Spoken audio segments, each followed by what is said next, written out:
Who out of the current top 15 ranked UFC lightweights could beat a prime Dustin Poirier? He just retired this weekend after a tough fight with Max Holloway, where Holloway pretty much controlled the pace of the fight, but Dustin Poirier goes out with a bang. He nearly had Max Holloway in the second round. So just to kind of pay respect, or to just kind of have fun looking over at how good he was in his prime, I thought this would be a pretty interesting video to make. Obviously, some of you will have seen these videos I've made before, but if you haven't, we have added the following categories. So a new category, this is the first time I'm using this one, destroys Dustin, meaning they would absolutely dominate Dustin 9 times or 10 times out of 10. I think Dustin Poirier has no chance. I think that's just an interesting category to add. Beats Dustin means I'd wager their chances of beating Dustin higher than Dustin's chances of beating them. High chance means I'd favour Dustin Poirier, but it'd be a pretty close fight, like nearing 50-50. Basically a pretty even fight. Can compete means I think they can give Dustin Poirier some trouble, but ultimately Dustin Poirier would still win comfortably. And pray for that man means, dear God, pray for that man. They have no chance. So without further ado, let's get into it. Rafael Fiziev. So I wanted to add Fiziev at the start of the video just to kind of let you all know where this video is going. High chance. I think I didn't want to put him in beats Dustin. Definitely would never put Fiziev in destroys Dustin. But I think he has a pretty high chance.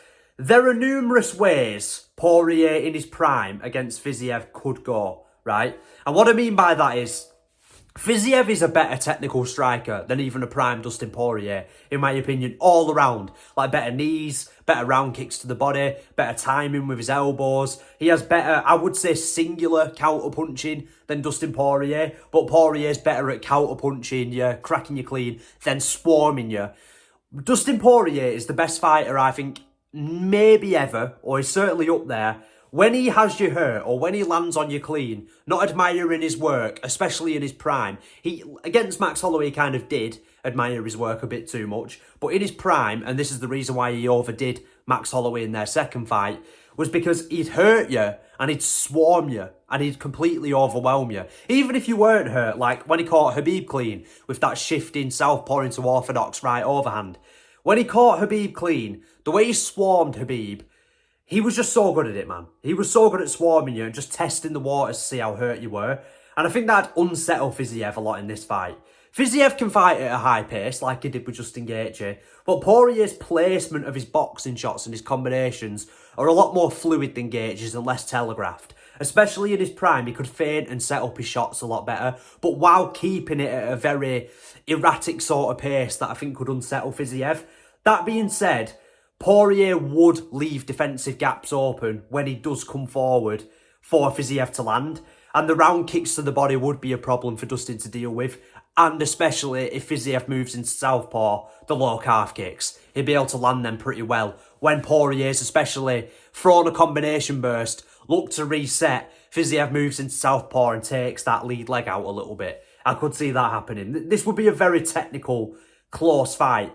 And if Fiziev can make the pace of that fight very slow, he'd beat Dustin Poirier even in his prime, in my opinion. But just because of the pace Poirier bring, I think I'd put it nearing 50-50 or slightly edge it to Dustin Poirier. So I don't know if that's a hot take. I don't know if people are going to disagree with that one. But, you know, for me, I think Dustin Poirier in his prime would beat Rafael Fiziev. He's also got that extra bit of physicality that, you know, someone as like Gaethje is not on the technical level of Fiziev, in my opinion, on the feet. He's able to even it out a lot in both fights with his physicality and his power and his size. You know, Fiziev isn't a big lightweight by any means. I know Poirier came from featherweight, but he was never a true featherweight, which shows why he didn't have as much success in featherweight as he did in lightweight. So I think that'd be a pretty interesting fight, but pretty high chance for Fiziev to beat Dustin, I'm not going to lie. Michael Chandler. For some reason, my categories have changed. How do I do that? There we go. No, you idiot, Ben. You're messing up the video. Right, Michael Chandler's going to go in, pray for that man. But yeah, Michael Chandler is going to go in, pray for that man. I had some technical difficulties just then, hence the cut in the video, but it is what it is. We move. He's going to go in, pray for that man. Dustin Poirier out of his prime beat Michael Chandler, but now I truly believe, and you'll have seen me say this in other videos, so sorry if you've heard me say it before, I truly believe with all my heart and soul, Chandler is absolutely done now. He looks hesitant. He doesn't even look like he's turning up for a war anymore. He looks hesitant to engage with people like against Paddy Pimblett. And Pimblett, despite his like massive defensive flaws, flared elbow, jab and lack of fundamentals, was able to just completely take over against Michael Chandler from distance. Now imagine Dustin Poirier's pocket boxing and straight punches up against Michael Chandler when he's hesitant to engage. I mean, for me, Prime Dustin Poirier would destroy Michael Chandler right now. The fight they had was a good war. I don't believe Dustin was quite in his prime when he fought Chandler in that fight. That might be a hot take. I just thought he kind of fought Chandler a bit differently. But even if he was, and that Chandler managed to give a prime Dustin Poirier a really hard fight, Poirier, right in his prime, would destroy the version of Michael Chandler we've been seeing. For me, that version of Chandler is not a good version of Chandler, if that kind of makes sense. So he's going to go and pray for that man. So is Benoit Saint-Denis, and so is Grant Dawson. Saint-Denis slightly above Chandler. Grant Dawson hasn't proven enough for me in his career yet, except getting knocked out by Bobby Green, to say that he would beat a prime Dustin Poirier. Don't get me wrong, he'd turn up and try and take Poirier down, try to slow the pace of the fight down. I know how Grant Dawson would probably try and fight Dustin. I just don't think it'd work, and he hasn't shown how good he is enough yet to say he beat a prime Poirier. Benoit Saint-Denis lost to an out of his prime Dustin Poirier. He did have staph infection. Was it on his head too? Which must have been insane to deal with. And he was rushing the finish, you could tell. And he did give Dustin Poirier a pretty tough first round. But even if he didn't have staph infection, slowed the pace of the fight down, I still don't think he was good enough defensively to deal with a prime, an out of his prime Dustin Poirier. Imagine a prime Dustin Poirier where he's a bit quicker, he can set up his shots a bit better, and he's able to just pick Benoit Saint-Denis off and time his like over-aggressive entries. The head kicks of Benoit Saint-Denis are good.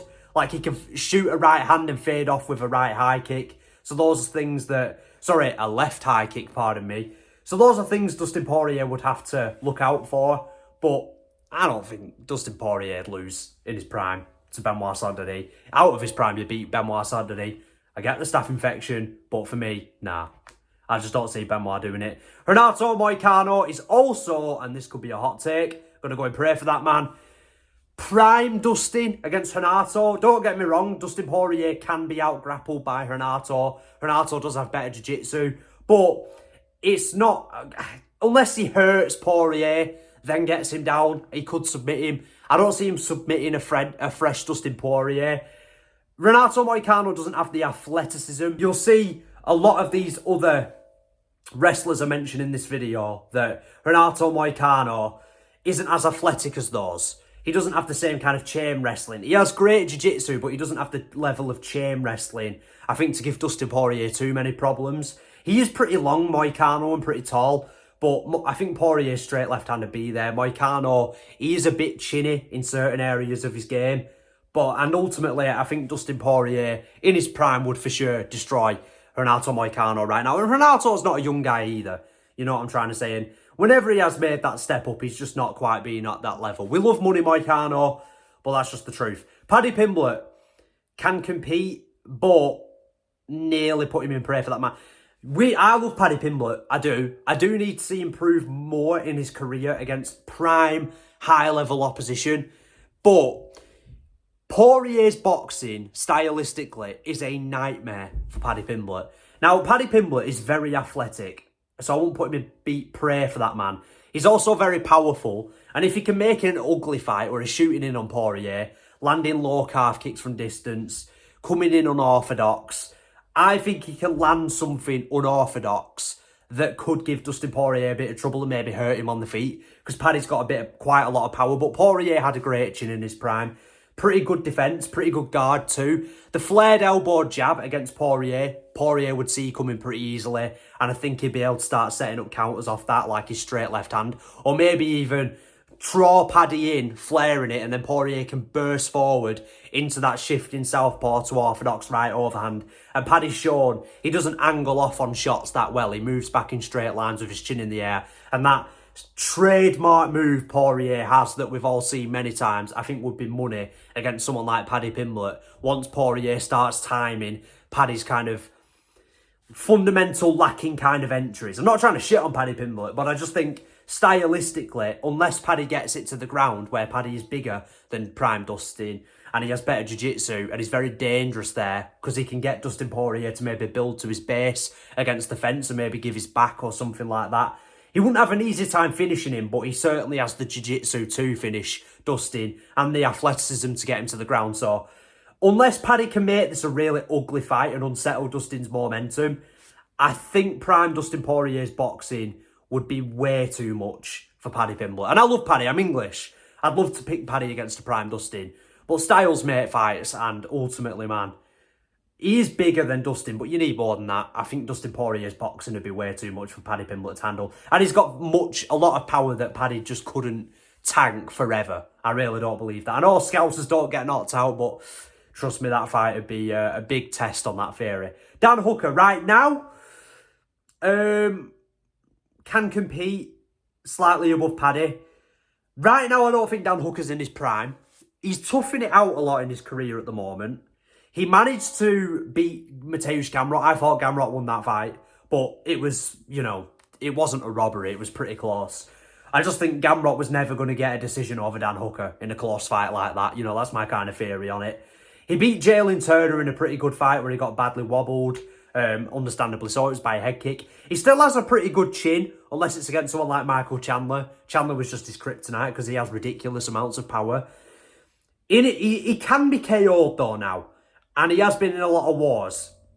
He isn't as fast as he used to be, and he also isn't as creative with his entries as he used to be. Like against someone like Gamrot, Gamrot was panic shooting under Dan Hooker's pressure a lot. Dustin Poirier, in their fight, he's so composed under the fire, and that's why he was able to get the better of Dan. Great fight, possibly the best fight of all time, and I still think Dan Hooker now could give a prime Poirier some trouble, but whereas I would have had a prime Dan Hooker and prime Poirier up here because Dan Hooker almost gave Dustin a 50-50 fight, I'd edge Dan Hooker now as can compete. He's still very long with his attacks, still unorthodox with his attacks, still can pile on the pressure and overwhelm someone like a prime Poirier. He's still got a pretty good chin, but for me, Dustin Poirier would beat Dan Hooker. I'm pretty certain of that. Dustin Poirier would beat Dan Hooker. Beneil Dariush, pray for that man. Should have put him in can compete. Pretty good wrestling, pretty good chain wrestling too. His defensive grappling is excellent. Like, you'll see me often put Dariush in either can compete or high chance against good grapplers. Because against wrestlers, Dariush is the big test where he's powerful on the feet, he's not easy to take down. And like Moicano found out the hard way, Dariush, if you can't take him down, man, he's such a nightmare to deal with. But he doesn't fight at a high pace, so he's gonna give Dustin Poirier a lot of time to think. He also isn't very technical at all, to be honest with you, from the most part. I favour Dustin Poirier to beat Beneil Dariush overall. Dariush is very, very good as being an anti-wrestler, somebody that can match a high-level wrestler's scrambles. He could take someone like Dustin Poirier down, but ultimately I think Dustin Poirier would for sure beat Beneil Dariush. I'm going to put Dariush in can compete. I think prayer for that man's pretty harsh. On the feet, it's prayer for that man, but Dariush is powerful and he's a pretty good wrestler. It's just that I don't think he's in his prime. He's kind of lost momentum. I know he beat Renato Moicano, but I don't think Dariush should beat Dustin Poirier, but maybe give him some trouble. Gamrot, I feel like Gary Neville. He's going to go into, Mateusz Gamrot's going to go into high chance. High chance I think is fair for Mateusz Gamrot. And the reason why I think high chance is fair for Mateusz Gamrot, almost again putting him in beats Dustin. Definitely wouldn't say he destroys Dustin. Gamrot's going to massively struggle with Dustin Poirier if Poirier's pressuring him, if he's landing clean, if he's staying active with his shot selection. He can for sure beat Mateusz Gamrot if he comes in with that kind of game plan. Where Dustin Poirier's not going to beat Mateusz Gamrot is if he fights on the back foot in a slow-paced chess match and he allows Gamrot to build into the fight. Kind of like Fiziev, actually. If Dustin Poirier does a Fiziev, and while he is a better striker, kind of just waits for Gamrot, picks his counter-punching moment, stays tight with his guard like we know how he does, Gamrot might take over this fight. He's going to have to push the pace on Gamrot. But Gamrot will panic shoot. He showed it against Dan Hooker. You can force Gamrot to panic if you start putting hands on him. If you start tagging him up, he will panic a bit, and that's where you can sort of drain his gas tank. If he's panic shooting, failing takedowns, Gamrot will slow down. He'll slow his output down. And from there, Dustin Poirier is going to be able to time the left uppercut, the straight left hand, and all these kinds of things. Poirier being a southpaw does give Gamrot a very, very hard fight. Gamrot might be able to get the single leg, and Gamrot is a lot better of a wrestler than Dustin Poirier. I don't think Gamrot finishes Poirier on the ground. This would be an ultra-competitive fight. I think Gamrot would get Poirier on his back a few times, Poirier building back to his feet. Maybe he jumps a guillotine. That's not a new mistake Dustin Poirier's made. That's a mistake he's made throughout his career. He jumped it against Khabib. It almost came off. But, you know, Dustin will jump a guillotine, especially early, to try and get it going against Gamrot and threaten with it. Gamrot is going to have success in this fight, but it wouldn't be the same as the Dan Hooker fight, because I don't think Dustin would bring the same kind of forward pressure. But I think it would be one of those fights where Gamrot, especially if it's a 3-rounder, Gamrot, you know, he might have stole some of them rounds. He had good control time, did some damage on the feet, had decent volume. But Poirier's going to land the real impactful damage and probably hurt Gamrot in this fight. I think Gamrot's too weak defensively as a boxer too. And again, once Poirier starts landing on him and starts swarming him because he's got Gamrot hurt, that's when Gamrot's going to panic shoot. And that's when Gamrot's going to slow down. Gamrot can fight at a high pace. Like a lot of people, when I mentioned in my last video, I think it was Ilia Topuria against the current top lightweights, I mentioned Gamrot doesn't have the best gas tank. He does have a very good gas tank. But what I'm saying is it's not endless. And it's not like you can't drain him if you're forcing him to panic shoot.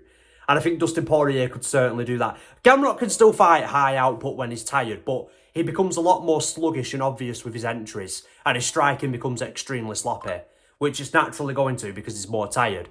So I think Dustin Poirier in his prime would beat Mateusz Gamrot. Very, very difficult. Gaethje right now can compete. Kind of a pre-Pete Gaethje gave a sort of prime Dustin Poirier. A prime Dustin Poirier, but not in his peak. A really tough war where Dustin was able to overcome him. Poirier slightly out of his prime, in my opinion. Got KO'd by Justin Gaethje, and he was winning that fight until it happened. But, you know, winning until he wasn't winning. Gaethje timed a really good head kick. The leg kicks of Gaethje are always going to be a problem when Poirier is looking to break out of the clinch, because they'll often smash together, as they did in both fights, where they're both trying to meet each other in the centre and trying to take the centre of the octagon. They'll both head-on collide. And that's when Gaethje will get the better momentum with his shots, loading up on shots, stepping into his leg kicks. Poirier being a southpaw is always going to be a tough problem for Gaethje, and especially a prime Poirier who's feinting into his shots more and setting up his shots better, working the body better, you know, got a bit of a better chin.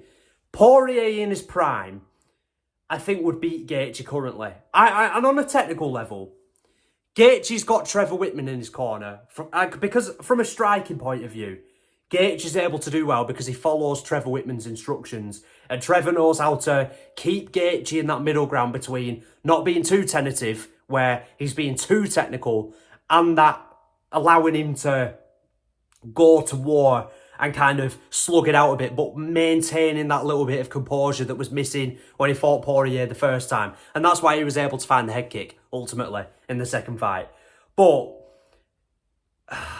Gaethje's got pretty good movement when he's fresh, though, as well. Oh, I don't know. I think high chance is fair. I wouldn't say Gaethje beats Dustin, and I absolutely wouldn't say Gaethje destroys a prime Dustin. But high chance, I think, is fair. It's pretty back and forth. It's always going to be a good fight. Prime Poirier is just going to have a lot better shot selection and time his shots a lot better than the Poirier-Gaethje KO'd. So, pretty close fight. I'd edge it to Dustin Poirier. I'd give Gamrot and Fiziev more of a chance against Poirier than Gaethje. But Gaethje's still a very high chance of beating Poirier. Moving on, we've got Max Holloway. So, Max Holloway is still in his prime for me, but he's different in the sense that, do I put him in can compete? Right, the second fight was pretty close. That was a prime Max Holloway at the top of his game. Obviously wasn't in his preferred weight class, it was moving up a weight class and kind of on short notice, but that was a Max Holloway at the tip top of his game, full momentum. full hype behind him. Poirier was a big underdog going in against Holloway. Poirier beats him. It was one of those fights where Poirier had the more powerful looking, cleaner looking, damaging shots, but Holloway kept in the fight with his volume and output and pace. Holloway is in his prime, but he's different now. And in the third Poirier fight, Poirier wasn't in his prime. It's his last fight, you know, but he also had nothing to lose, which made him very, very dangerous. And Max had everything to lose in this fight, which I think was very impressive how Max Holloway beat Poirier, because it could have been a banana skin, that third fight. Poirier might not be in his prime, but what I'm saying is he had nothing to lose, and I think that made him not as dangerous, but very dangerous. Max Holloway, for me, do I put him in can compete? Can compete a bit harsh. The Max Holloway now, I just think he wouldn't commit with the volume. He'd commit with a lot of volume. He still commits with a lot of volume. But he wouldn't commit with the same kind of volume to really stop Dustin Poirier building into the fight. He's going to be working the round kicks to the body. I think that would have been a game plan he'd use against a prime Poirier too. The round kicks to the body, because Poirier comes in, tight guard, elbows tucked in. He's a boxer by trade. The round kicks to the body would be money for Max. And Poirier's got longer arms, so you've got to tire those arms out and kick at them. And I think Holloway would follow that similar sort of game plan. He'd avoid moving into southpaw too, which is something he did in the second fight. Holloway's chin, for me, Poirier proved in the second fight he could wobble him. In the third fight, he could drop him. I don't think his chin is unbreakable. It's not the same way he used to look at it. I think Holloway could be stopped at this stage in his career by prime Poirier. I don't think he would be, but I think he could be. And that kind of adds a different dynamic when they go into war and Poirier's landing clean on Max. I just think if Poirier's a bit more sharper and he's a bit more quicker to react and he's got better counters because he's in his prime and he's coming in against Max and he's landing on Max consistently and he's closing the distance quicker against Max to maybe make him move away from kicking and moving and go back to that volume heavy boxing style, Poirier could pull away with the fight. I'm going to put Holloway slightly above Gaethje because Holloway's more technical than Gaethje. Very good fight again still, but it's a different fight. It's a different fight. It'd be weird because if this had been the fourth time they fought, let's just say in an alternate universe, Holloway has to go back in time and fight a prime Poirier, but being Holloway now, it'd be weird because, again, it'd be a completely different fight to the other three. It's so strange because we've seen it 3 times. We know how roughly they'll fight each other, but at the same time, it'd be completely different because their approaches would be different. Like, how would a prime Poirier do against a sticking and moving Max Holloway, who hits harder, yes, but he's less volume heavy, and that might suit Poirier's pace a bit more. But then, how would Max Holloway's sticking and moving approach do against a Poirier that's in his prime, that's faster, better shot selection? It's just weird. But I'd still favour a prime Poirier. Ultimately, I think prime Poirier actually has a really hard style for Max Holloway to just overcome in general, to be honest with you.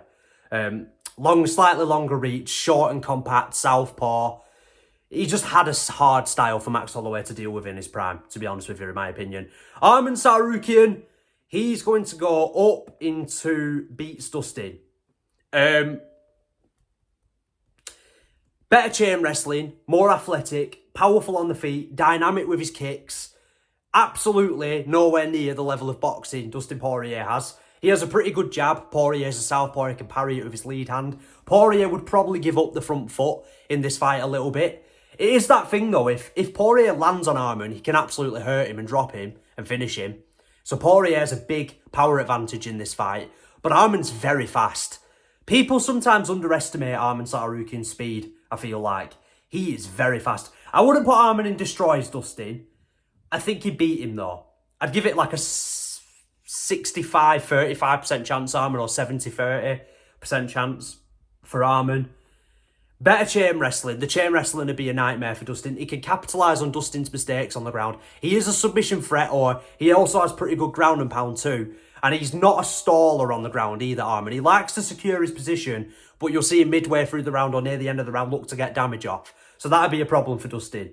Arman would beat Dustin Poirier, even in his prime, in my opinion. That might be a hot take. We do need to see Arman Tsarukyan be more active, but pretty good jab, lightning quick combinations, elite level chain wrestling, ridiculously athletic. I think that'd overwhelm Poirier. But Poirier had pretty good jiu-jitsu, pretty good at getting up against the fence, He could attack with the guillotine and threaten with it, but that'd be a mistake against Arman. It wouldn't work. But again, I could see Dustin doing something like that. It's tough. On the feet in terms of boxing, Poirier, if he can take the front foot off Arman, he can win that. But even against Islam Makhachev or against Khabib, we all knew Poirier had to be on the front foot against those two. And Islam Makhachev is an elite level striker too, or at least he's top level there. Arman necessarily isn't. And Khabib was just a different level of force on the ground compared to even someone like Arman. But we all knew Poirier had to take the front foot in those fights, and he didn't. And whether it was out of his prime against Islam, but he'd fought Khabib before, so we all knew you can't give up the front foot against Islam. And once he started taking the front foot back off Islam, he started having more success even out of his prime. Or against Khabib in his prime, where he's backing up against Khabib, being wild, trying to break Khabib's pressure. He massively struggled there. So I think Poirier give up the front foot. I think Arman would get the better of him. I really, really do. Arman has pretty good ground and pound, can threaten with submissions, and I think he can land damage on the ground, and I think he can secure control time to beat Dustin. But Dustin can have in moments a lot of success, in my opinion. I wouldn't say Arman destroys him. I think it'd be competitive. Charles de Bronx, right now, high chance. If Charles is badly affected by the Ilia KO, here's my thing with Charles, and this does need to be mentioned. Now he has been KO'd, right, out cold bad, I don't think Charles Oliveira is ever going to be the same again. And the reason why I don't is because that knockout, all the way through Oliveira's career, was coming eventually. Poirier almost did it, Gaethje almost did it, a couple of other guys almost did it. It was always going to happen eventually with that style. Poirier in his prime and Oliveira in his prime, for me, as quick as it ended, was a 50-50 fight on paper. And even if they fought again after that, would have been a 50-50 fight. Because Poirier has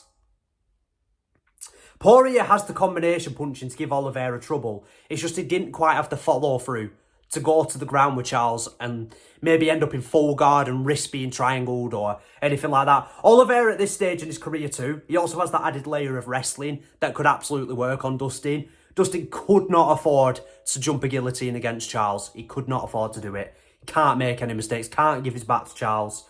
Charles might win the fight that way. I'm going to put him slightly above Gaethje. But I do think it's a hypothetical, so I'm not going to put Charles in can compete. But I do think it is affecting Charles, that KO. And I think we'll see in his later performances. But that's a hypothetical. We don't know if it's true. That's just a theory. But I don't think Charles is ever going to be the same again. But even the Charles that showed up against Ilia, he could get dropped by Dustin. He might even get KO'd by Dustin. But he still has that new added layer of wrestling. Pretty good calf kicks. Powerful on the feet. Forward pressure to overwhelm Dustin. He'd still give a prime Dustin Poirier trouble now, because of the added layer of wrestling to his game too that he didn't have back then. But, man, I don't know if Oliveira's ever going to be the same after that Ilia KO. I just think it's one of them. It was always coming for Oliveira. Dustin almost kind of wrote the blueprint. Gaethje mapped the blueprint out. And then Ilia saw the blueprint, pieced it all together and knocked him out cold. And I think after this, Oliveira's not going to be the same again. But that's just a theory. Going off Oliveira being at his best, trying to take down Dustin early, trying to come with the forward pressure, I think he can give Dustin, even in his prime, still a really hard fight. But we'll see. We'll see how washed Oliveira is in his next fight. Islam Makhachev's still in the lightweight rankings, right? So I thought, why not? Why not include him? For me, Islam Makhachev is going to go into beats Dustin. Right, he couldn't destroy an out of his prime Dustin Poirier. But what I always say about that fight too, similar to Holloway, is Dustin had absolutely nothing to lose in that fight. Absolutely nothing to lose. Could come in, be aggressive, one last title fight, one last hoorah. That felt more like Dustin Poirier's last big performance than the Max Holloway fight did, weirdly. Like, I think Dustin Poirier could have stopped there and it would have been absolutely fine. And he fought like that's how he was kind of feeling in the octagon. So it was pretty dangerous for Islam to deal with. He's not going to be as aggressive in his prime against Islam. Again, it's giving up the centre of the octagon early that would let Islam build into the fight. And in his prime, he had better feints, better setups. It's southpaw on southpaw. Islam would struggle with that. Poirier has pretty decent head movement and guard manipulation. to counter-punch Islam Makhachev back then. He wouldn't just be aggressively not setting up shots and just kind of going for it the same way he did when he was out of his prime against Islam. So on the feet, there's trouble. But on the ground, Islam's too good for Dustin Poirier. And yes, as much as you could say, but out of his prime, Dustin gave Islam a really hard fight. So surely prime Dustin, it'd be an 50-50 fight. Not necessarily, because for me, the level on the ground is so huge still, like it was in their fight that they had. For me, eventually Islam would submit him still anyway. He's a better proven adapter than Dustin. He has more ways to win this fight. If Dustin does start to outbox him, Islam will probably just start chain wrestling more, shooting inconsistently more. And while Poirier has pretty good takedown defense, if Islam goes that route, I think he'd beat Poirier pretty handedly. So for me, Islam would beat Dustin Poirier. But, and like, even though Dustin out of his prime gave Islam a really hard fight, this is the point I forgot to mention. Even though Poirier out of his prime gave Islam a pretty hard fight, it was still, like, arguably 5 rounds or 4 rounds to 1 for Islam Makhachev. He dominated that fight. He was still comfortably ahead, even though Poirier was in the fight, if that kind of makes sense. And that was a very, very dangerous version of Dustin to beat. But it's just that swarming ability if Islam cracks, or if Dustin cracks Islam clean, and that ability to set up shots was a little bit better, and his counter-punching was better in his prime too. But, again, the chain wrestling of Islam, even if Poirier gets the better of Islam there, Islam's not egotistical. He'll adapt and he'll start taking Poirier down and chain wrestling a lot more consistently and fight a different fight. He's a better proven adapter than Poirier ever was. Ilia Topuria. Right. I've saved this till last on purpose. Nearly put Ilia there. Now, this isn't Ilia Glaze. I have never shared the opinion prime Poirier would be a nightmare matchup for Ilia. Never. Zombie Man J on TikTok, shout out to him. He mentioned a pretty interesting point where he was like, you know, Dustin Poirier's a southpaw and Ilia does struggle more with southpaws, and that is true. And Poirier's got a pretty good guard, good chin, good cardio, good volume boxing. First of all, Ilia has wrestling if he needs it. And he showed against Max Holloway in their fight, I can take you down if I want to. And he will remind you of that if you do start to get the better of him and you're kind of shutting him out and you're avoiding his shots. He will remind you of that if he needs to do it. But Ilia would prefer to strike with Dustin. Ilia does leave his chin on centre line in the pocket sometimes, and that could allow Poirier to come in with one of them short left hands moving off, one of them short hooks, or maybe that double up right hook he's got from southpaw. But Dustin has a lot more arm punchy combinations than Ilia. The difference between Dustin and Ilia's boxing is still their strong suit. So Poirier's strong suit in his boxing is his shot selection and overwhelming combinations. Ilia's boxing is his shot selection, his overwhelming combinations, but the way he can place his shots and sit down on them was so much better than even a prime Dustin. People don't yet realise how much better Ilia's boxing is, even than a prime Dustin. So while that might be Dustin Poirier's strongest asset for him in this fight, that would still be his biggest weakness, if that kind of makes sense. Because Poirier was, for his time, really good in the pocket and no one could match him there oftentimes. But Ilia is even better in the pocket than a prime Dustin Poirier. The way he places shots, the way he sets them up, the way he finds the body in the pocket, it's just better than Dustin. It's less arm punchy. You'll see him have a lot of 50-50 exchanges where Poirier early might start landing on Ilia, might trouble him a bit, might stun Ilia a bit. But then, when they exchange more and Ilia times those entries a bit more behind a solid jab, Ilia's going to start finding that chin better than Dustin. So Dustin might come out of their trades with a 4-punch combination and Ilia might land 3. But the last 2 will land so impactfully on Dustin that I believe eventually he'll sleep Dustin. I think Dustin could tank a few of Ilia's shots too, prime. But not forever. He's going down eventually. And again, Ilia can grapple with Dustin if he needs to. And he's a much more intelligent grappler than Dustin too. So for me, I've never believed Dustin Poirier's prime Poirier's a nightmare style for Ilia Topuria. I actually think quite the opposite, to be honest with you. So no one in this list made it into Destroys Dustin. Sorry if my points were shit today, guys. I've not had the best day. It is what it is. But hope you enjoyed anyway, guys. Thank you all very much for watching. Let me know what you think. Does anyone destroy Dustin? I don't think so. Thank you all very much for watching. Goodbye, everybody.